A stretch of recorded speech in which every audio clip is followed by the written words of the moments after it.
रविवार को उत्तराखंड से जो तस्वीरें सामने आई उसने पूरे देश को डरा दिया। उत्तराखंड के जोशीमठ में ग्लेशियर टूटकर ऋषि गंगा नदी में गिरा और फिर नदी का पानी सैलाब बनकर अपने रास्ते में डैम, पुल और घरों को नुकसान पहुंचाता चला गया। अब भी कई लोग लापता हैं, जिनकी तलाश में एनडीआरएफ, एसडीआरएफ, आईटीबीपी और वायुसेना को लगाया गया है। उत्तराखंड के चमोली से सैलाब की तस्वीरें ठीक वैसी ही थी जैसी साल 2013 में केदारनाथ से आई थी। 2013 में केदारनाथ में भी आपदा ग्लेशियर के ही कारण आई थी और 2021 में जोशीमठ आपदा के पीछे भी वजह ग्लेशियर ही है।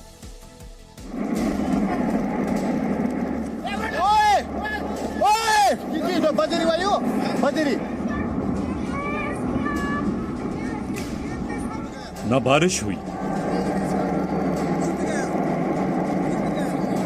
न बादल फटा और ना ही बिजली गिरी। आसमान में चटक धूप, फिर भी पानी ने पहाड़ों पर दिखाया रौद्र रूप। ये उत्तराखंड में आए जल प्रलय की तस्वीरें हैं। इन दिल दहला देने वाली तस्वीरों को देखकर एक बार फिर हर किसी को 2013 के केदारनाथ सैलाब की डरावनी तस्वीरें याद आ गई। पूरा वो डैम पूरा बह गया भाई। हाँ यार, चमोली आने वाला है वो। अरे काफी बड़ा फटा यार, जैसे केदारनाथ में अभी फट रहा है, चल रहा भाई। आपको बताएंगे कि कैसे उत्तराखंड में आई प्राकृतिक आपदा केदारनाथ जैसी ही है, लेकिन उससे पहले आपको बताते हैं कि आखिर देवभूमि पर कुदरत का क्रोध कहां और कैसे आया। उत्तराखंड के जोशीमठ में रेणी गांव के पास नंदा देवी ग्लेशियर का बड़ा हिस्सा टूटकर ऋषि गंगा नदी में गिर गया। ग्लेशियर के टूटकर ऋषि गंगा नदी में गिरने से नदी का पानी प्रचंड बहाव के साथ आगे बढ़ने लगा। ऋषि गंगा रिवर है जोशीमठ से ऊपर, उसमें ग्लेशियर फॉल किया है ब्रेक करके। रैनी वाले हाइड्रो प्रोजेक्ट के डैम को और तपोवन के प्रोजेक्ट के डैम को वाटर ऊपर से आउटफ्लो करके गया है। फिर तो नदी के प्रचंड वेग में सब कुछ समाता चला गया। ऋषि गंगा नदी का पानी तेज गति से बहते हुए अलकनंदा नदी में मिल गया और फिर अलकनंदा नदी का पानी भी वेग से पहाड़ी इलाकों से होकर बहने लगा। न डैम बचे, न पुल बचा और न ही घर बचे। जो पहाड़ पर ऊंचाई पर थे वो भी डरे सहमे दिखे।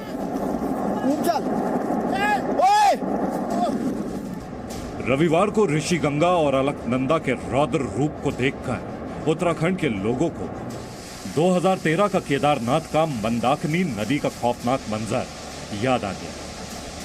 नदी का जो डैम का एरिया था ना, थोड़े से नदी आया ऊपर से आया ना, और रेणी से इधर से नहीं फटा, इधर से फटा तो सब चले जाते थे। केदारनाथ में नहीं आई तो वैसे याद की भाई। आपकी टीवी स्क्रीन पर एक तरफ जोशीमठ आपदा की तस्वीर है तो दूसरी तस्वीर 2013 के केदारनाथ आपदा की है। 7 साल 7 महीने बाद उत्तराखंड के केदारनाथ जैसी ही आपदा आई है। दोनों आपदाओं के बीच कितनी समानता है उसे समझने की कोशिश कीजिए। 16 जून 2013 की रात केदारनाथ मंदिर के पीछे की पहाड़ी पर चोराबाड़ी ग्लेशियर भारी बारिश के कारण पानी से लबालब भर गया था और अचानक से एक हिस्सा टूटने के बाद पहाड़ से पानी तेज बहाव में नीचे आने लगा था। रविवार को जोशीमठ के तपोवन में आपदा की वजह भी ग्लेशियर ही था। बस अंतर इतना था कि ग्लेशियर का हिस्सा टूटकर ऋषि गंगा नदी में गिरा और फिर ऋषि गंगा नदी का पानी तेज बहाव से पहाड़ों से नीचे आने लगा।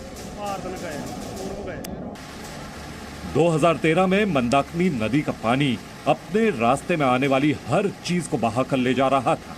2021 में ऋषि गंगा नदी और अलकनंदा नदी के पानी का बहाव इतना भयंकर था कि रास्ते में आने वाली कोई भी चीज नहीं टिक पा रही थी। 2013 में मंदाकिनी नदी का बहाव इतना तेज था कि इसके आगे कोई बिल्डिंग नहीं टिक पा रही थी। तब नदी के किनारे ऊंची ऊंची बिल्डिंग कागज के घर की तरह गिर रही थी। 2021 में आई आपदा की तस्वीरें भी कुछ कुछ वैसी ही थी। चमोली के रैणी गांव में ऋषि गंगा डैम को काफी नुकसान पहुंचा।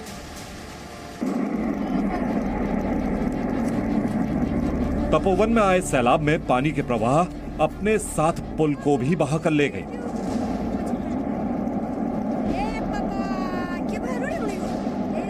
जोशीमठ, तपोवन से मलारी और सुराही टोटा जैसी जगहों को जोड़ने वाले कई पुल पानी के तेज बहाव में बह गए। इन जगहों में रहने वाले लोगों के लिए सबसे बड़ी मुसीबत यह भी है कि स्थानीय लोगों के लिए रास्ता पूरी तरह से कट गया है। अब जान लीजिए, रविवार को जिस जगह आपदा आई और 2013 में जिस जगह पर आपदा आई थी, वो दोनों जगह एक दूसरे से कितनी दूरी पर है।